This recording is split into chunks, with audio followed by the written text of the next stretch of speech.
Hi Nandini. வந்து ரொம்ப நேரம் ஆச்சா? காக்க வச்சிட்டேனா? இல்ல ஆண்டி, இப்பதான் வந்தேன். ஆமா ஆண்டி, ஏதோ முக்கியமான விஷயம் நேர்ல பார்த்து பேசணும்னு வர சொன்னீங்களே, என்ன விஷயம் ஆண்டி? முக்கியமான விஷயம், சந்தோஷமான விஷயமும் கூடதான். நமக்கு சந்தோஷமான விஷயம்னா அது அந்த அகிலாண்டேஸ்வரியோட ஆட்டம் அடங்கணும். அப்படி இல்ல, அட்லீஸ்ட் அவ தலை குனிஞ்சாவது நிக்கணும் ஆண்டி. ரெண்டுமே நடக்க போகுது நந்தினி. அதுவும் நாளைக்கே நடக்க போகுது. என்ன ஆண்டி, ஏதோ ஜோசியம் சொல்ற மாதிரி சொல்றீங்க? ஜோசியத்துல உனக்கு எந்த அளவுக்கு நம்பிக்கை இருக்குன்னு எனக்கு தெரியாது. எனக்கு சுத்தமா நம்பிக்கை இல்ல. ஆனா அகிலாண்டேஸ்வரி இருக்காளே, அவளுக்கு ஜோசியம்னா பயங்கரமான நம்பிக்கை. இவ்ளோ ஏன், உனக்கு தான் தெரியுமே. அவ மித்ராவ இந்த வீட்டுக்கு மூத்த மருமகளா ஆக்கணும்னு நினைச்சதுக்கு காரணமே அவ ஜாதகம் தானே. சரி ஆண்டி, இப்ப எதுக்கு இதெல்லாம் என்கிட்ட சொல்லிக்கிட்டு இருக்கீங்க? காரணமா தான் நந்தினி. அகிலா என்ன நினைச்சாலும் தெரியல, திடீர்னு இந்த விஸ்வாசம் இருக்கால, அவனை கூப்பிட்டு உன் பொண்ணோட ஜாதகத்தை எடுத்துட்டு வான்னு கேட்டா. சமையல்காரி ஜாதகத்தை எதுக்கு அகிலாண்டேஸ்வரி வாங்கினா? இதே கேள்வியத்தான் அந்த புள்ள பூச்சி புருஷோத்தம்னு அகிலா கிட்ட கேட்டாரு. அதுக்கு அகிலா சமையல்காரிக்கு மாப்பிள்ளை பாக்குறதுக்கு தான் சொல்லி சூப்பர் ஷாக் கொடுத்தா பாரு. அது மட்டும் இல்ல நந்தினி, யாரையுமே வர வேணான்னு சொல்லிட்டு அவ மட்டுமே கார் எடுத்துக்கிட்டு கிளம்பி போயிட்டா. திரும்பி வரும்போது பாக்கணுமே, ஒரு புயல் மாதிரி வந்தா. கையில கிடைச்ச எல்லாத்தையும் தூக்கி போட்டு உடைச்சி வெறியாட்டம் ஆடிட்டா. என்ன காரணம்? எதுக்கு அப்படியெல்லாம் பண்ணா? எல்லாம் ஜோசியம் ஜாதகம் இது பண்ற வேலைதான். அகிலா இருக்காள, ஆதி ஜாதகத்தையும் சமையல்கார் ஜாதகத்தையும் கொண்டு போய் ஜோசியர் கிட்ட காமிச்சிருக்கா. அந்த ஜோசியர் இந்த ரெண்டு ஜாதகமும் புருஷன் பொண்டாட்டி ஜாதகம்னு சொல்லியிருக்கா. அதுக்கப்புறம் என்ன நடந்துச்சு ஆண்டி? என்ன நடக்கும்? ஆதி பேரோட சமையல்காரி பேரை சேர்த்து சொன்னாலே அகிலா விரியாட்டம் ஆடுவா. புருஷ பொண்டாட்டி ஜாதகம்னு சொன்னா சும்மா இருப்பாளா? நாளைக்கு காலையில 8:30 மணிக்கு உங்க வீட்ல உங்களுக்கு ஒரு சம்பவம் நடக்க போகுது. அங்க என்ன நடக்க போகுதுன்னு நான் இதுல எழுதியிருக்கேன்.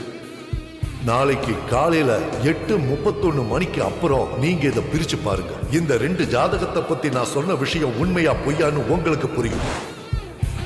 அவ்வளவுதான், அப்படியே பொங்கி எரிமலையா மாறிட்டா.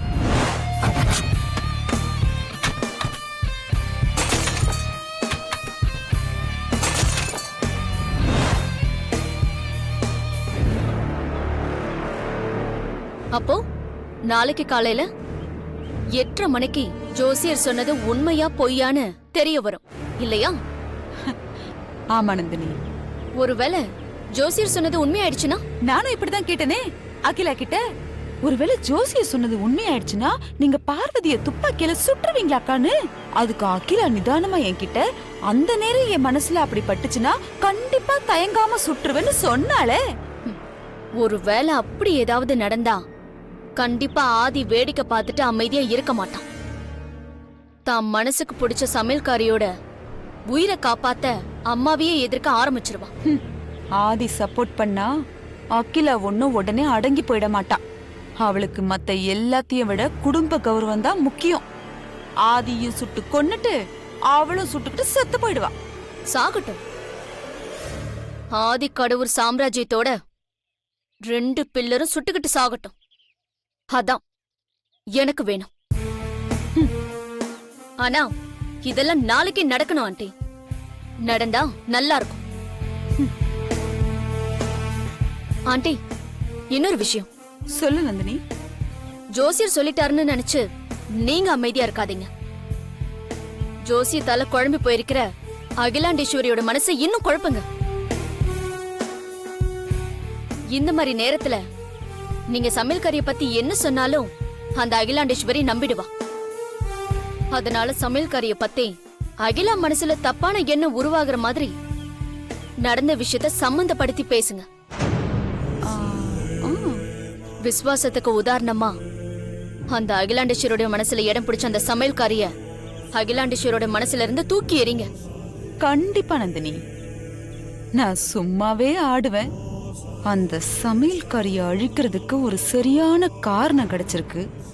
அதை விட்டுருவேனா? அத அப்படியே பெருசாக்கி அகிலா மனசுல இருந்து அவளை தூக்கி எறிய வைக்கிறேன். அதுக்கப்புறம் நான் நினைச்ச மாதிரி அவளை இந்த வீட்டை விட்டு இல்ல, இந்த உலகத்தை விட்டே அனுப்புறேன்.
மித்ரா, ம்?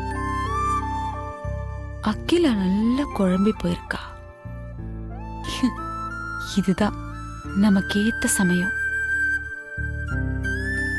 குழம்பி போயிருக்கிற அவளை இன்னும் கொஞ்சம் நல்லா ஏத்தி விட்டு குழப்ப போறேன்.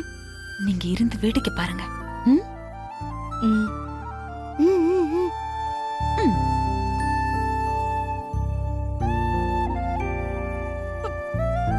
அக்கா, ம்?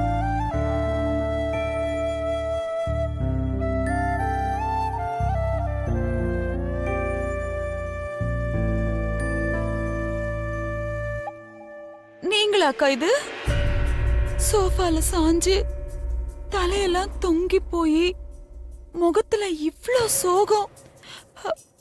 இந்த சோஃபால கால் மேல கால் போட்டு நீங்க உட்கார்ந்து இருக்கிற கம்பீரத்தை பாக்குறதுக்கு எத்தனை கண்ணு வேணும். இப்படி உங்களை பாக்குறதுக்கு எனக்கு எவ்வளவு கஷ்டமா இருக்கு தெரியுமா?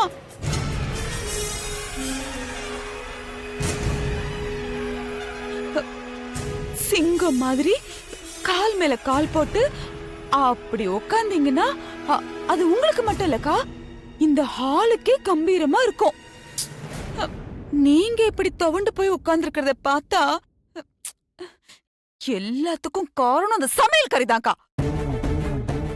தப்பா சொல்லட்டுமா? ஐயோ அக்கா, இதான் சமையல்னு நான் ஏதோ உங்ககிட்ட அவளை பத்தி தப்பா வந்து பேசுறேன்னு நினைச்சுக்காதீங்கக்கா. அப்படியெல்லாம் ஒண்ணும் இல்ல. பார்வதி ரொம்ப நல்ல பொண்ணுதான், அப்பாவி பொண்ணுதான், நல்லா சமைக்கிற பொண்ணுதான். அதுல நம்ம எந்த குறையும் சொல்ல முடியாது. என்னாச்சு அத்தைக்கு? பெரியத்த முறைச்சதுல பயந்து போய் ரிவர்ஸ் அடிச்சுட்டாங்களா? ஆனா அக்கா, அவ இந்த வீட்டுக்கு வந்ததுல இருந்து கொஞ்சம் நினைச்சு பாருங்க, நமக்கு குழப்பமும் பிரச்சனையும் தான் அதிகமா இருக்கு.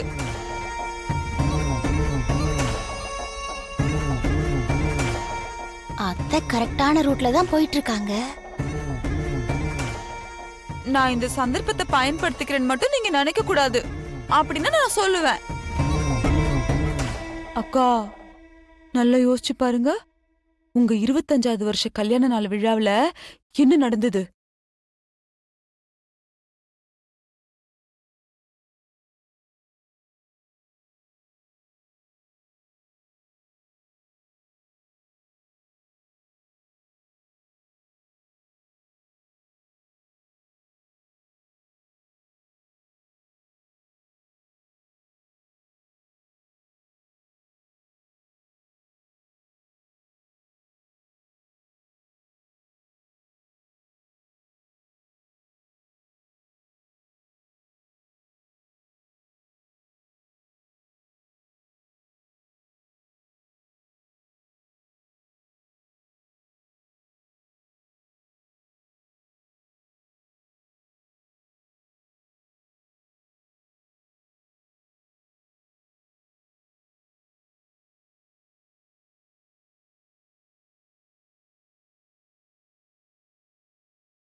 அப்படிப்பட்ட உங்களாலேயே உங்க வாக்க காப்பாத்த முடியாம போயிடுச்சே.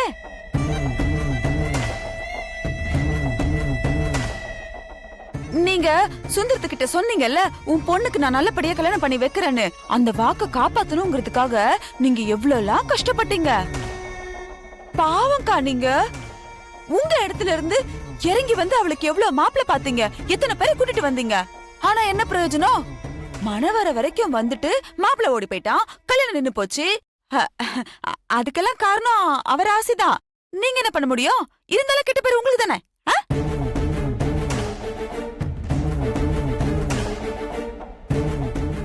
அதெல்லாம் கூட பரவாயில்லக்கா. இன்னைக்கு உங்க மனசே நொறுங்கி போய் இப்படி உட்கார்ந்துருக்கீங்களே, அதுக்கு காரணமும் அவதானேக்கா. அக்கா, எல்லாத்த விட ரொம்ப முக்கியமான விஷயம், நம்ம ஆதி இருக்கான்ல, அவனை பத்திதான். நீங்க என்னக்கா சொன்னீங்க? பார்வதி இந்த வீட்டுக்குள்ளேயே வரக்கூடாது, உங்க கண்ணு முன்னாடியே நிக்க கூடாது அப்படின்னு சொல்லி ஒரு ஆர்டர் போட்டீங்கல்ல. நாங்க எல்லாரும் அதை மதிச்சு நடந்தோம்ல. ஆனா ஆதி பார்வதி இந்த வீட்டுக்கு வரணும்னு சொல்லி அவளுக்காக வக்காலத்து வாங்கி மறுபடியும் அவளை வீட்டுக்குள்ள கூட்டிட்டு வந்தா. என்னமோக்கா, நடந்ததெல்லாம் கூட்டி கழிச்சு வச்சு பார்த்தா அந்த ஜோசியர் சொன்னது சரிதான் என் மனசுக்கு படுது.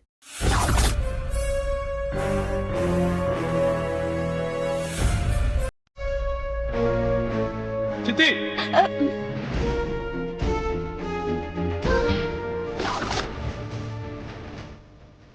இவ எப்ப வந்தா?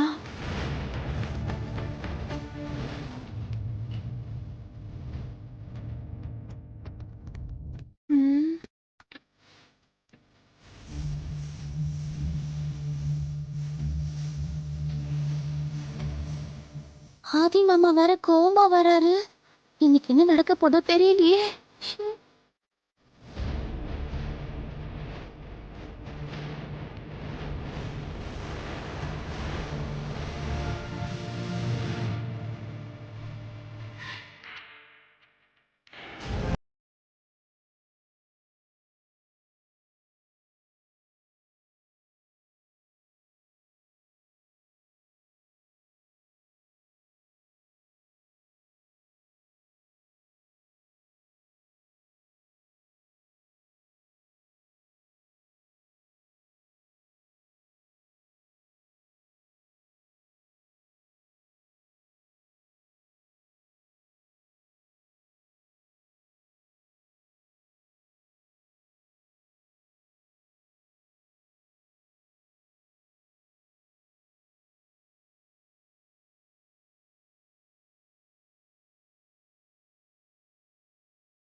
ஆனா அவளால நம்ம குடும்பத்துல தொடர்ந்து குழப்பமும் பிரச்சனைகளும் வந்துட்டு தான் இருக்கு. அவளால நமக்கு என்ன நல்லது நடந்திருக்கு?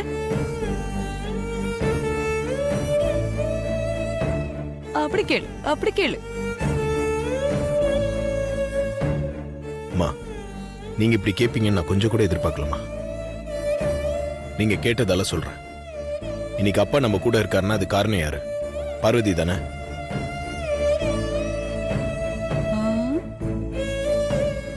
ஒரு வாட்டி இல்ல, 2 வாட்டி பார்வதி அப்பாவோட உயிரை காப்பாத்திருக்கா.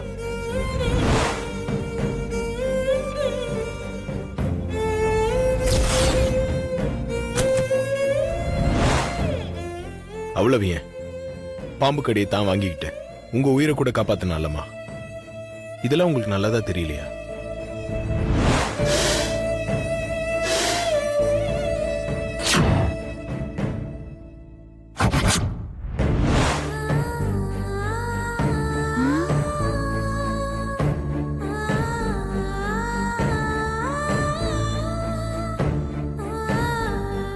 லிஸ்ட் போட்டு மனச மாத்திருவானோ? ஆதி, என்னமோ அந்த சமையல்காரி அக்கா உயிரியும் மாமா உயிரியும் காப்பாத்துனத பெரிய விஷயமா சொல்லிட்டு இருக்க. அது வேலைக்காரங்க விசுவாசம், அவங்க எஜமானுங்களுக்கு செய்ய வேண்டிய கடமை. எத்தனை வேலைக்காரங்க அவங்க எஜமானங்க உயிரை காப்பாத்துறதுக்கு உயிரை விட்டுருக்காங்கன்னு லிஸ்ட் தரட்டுமா? பெரிய விஷயமா பேசிட்டு இருக்க. அதெல்லாம் ஒண்ணும் பெருசு இல்ல. ஆனா அக்கா அவங்க வீட்ல வேலை பாக்குற ஒரு டிரைவரோட பொண்ணு. அவ நம்ம வீட்டுக்கு சமையல்காரி. அதெல்லாம் மறந்துட்டு ஆனாலும் அவளுக்காக அவ உயிரை காப்பாத்துறதுக்கு அவங்க இடத்துல இருந்து இறங்கி வந்து ரத்தம் கொடுத்து அவ உயிரை காப்பாத்திருக்காங்க. அதான் பெருசு. உயிர்ன்றது எல்லாருக்கும் ஒண்ணுதான். முதலாளி வேலைக்காரங்கன்ற வித்தியாசம்லாம் இல்ல. நீங்க கொஞ்ச நேரம் பேசாம இருங்க.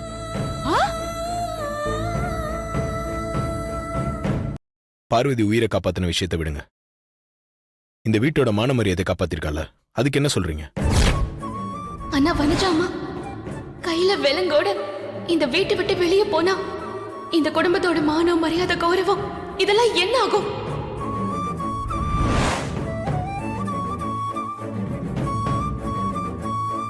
ஆதி, என்னடா? நான் பேசணும், விடு.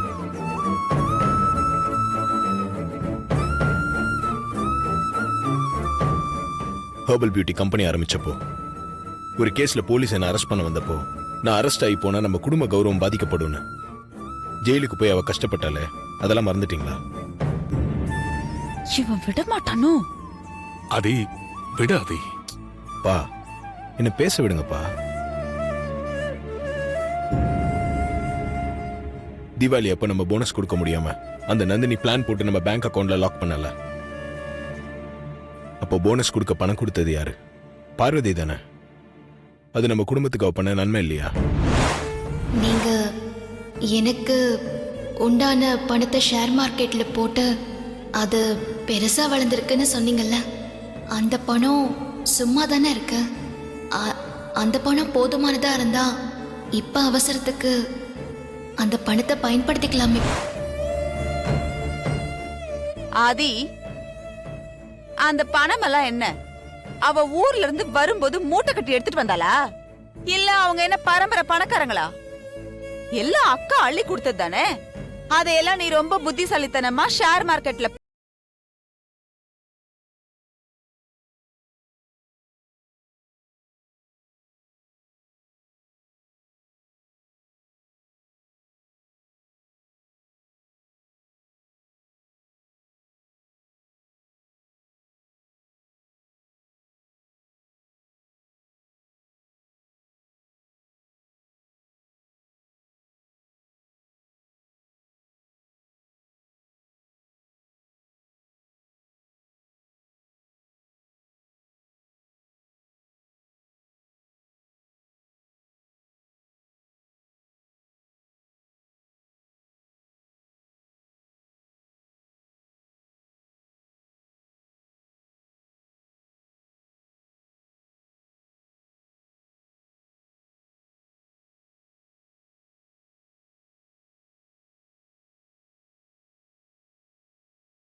மகனுக்கும் அம்மாவுக்கும் முட்டிக்கிச்சு. மகிழ்ச்சி மகிழ்ச்சி. இது இப்படியே தொடரட்டும்.